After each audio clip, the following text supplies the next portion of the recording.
This equation might look simple, and at the first glance everything can cancel out and we get 1. But not that fast. We cannot work like that. If we cancel something, we need to cancel it everywhere. So this will not work. Instead, let's solve it normally.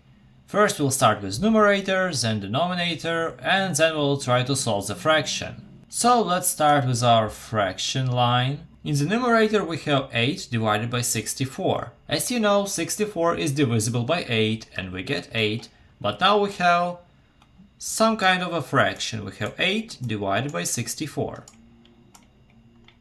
But we can simplify this fraction by dividing the numerator and denominator by 8.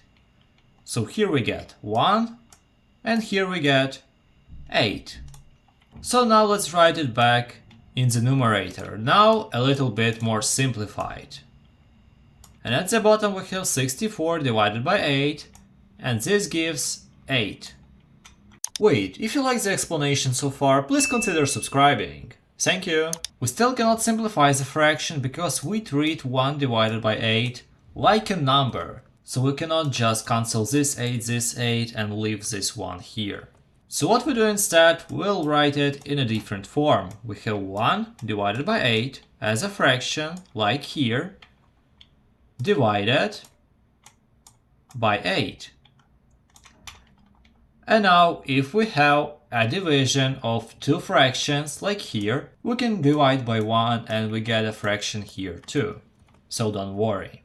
If you need to divide two fractions, you can just change the sign from division to multiplication, but you flip the divisor. So you get 1 divided by 8 times 1 divided by 8. Let's also write times like this x.